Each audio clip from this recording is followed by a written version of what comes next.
This is an Asus A409F UEFI BIOS. I believe this is to be BIOS 302. So what I want to mention is that this may differ if you are running an earlier or later version of a UEFI BIOS for this laptop. So under the main, we have BIOS information, BIOS vendor version, GOP version, EC version, processor information, memory information, total memory, system information, serial number, system date, system time, and access level.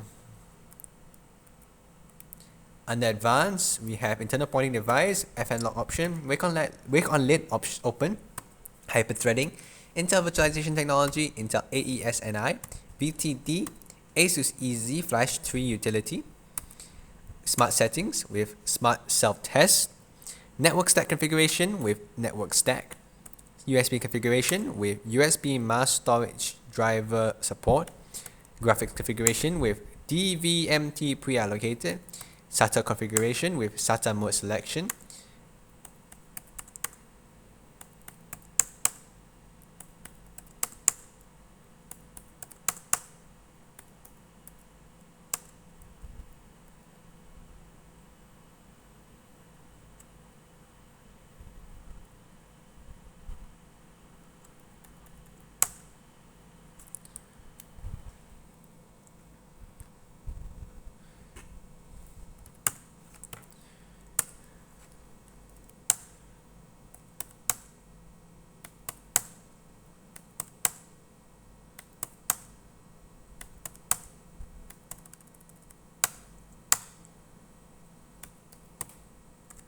and lastly NVMe controller.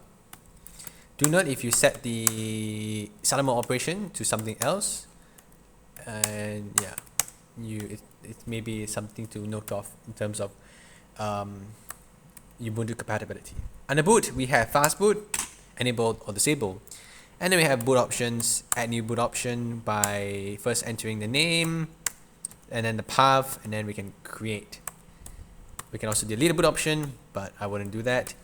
Security, administrative password, user password, I/O interface security, HD audio interface, wireless network and Bluetooth interface, and then USB interface security, USB interface, external ports, CMOS camera, card reader. Secure boot, enabled or disabled. And then save and exit. Save changes and exit, discard changes and exit. Save changes, discard changes, restore defaults, boot override, and then launch EFI shell from file system device. So that is the UEFI BIOS on this Asus A409F, and I should note that the reason why I'm filming this with the camera is because I was unable to get a HDMI output from this even though I unplugged the LCD display.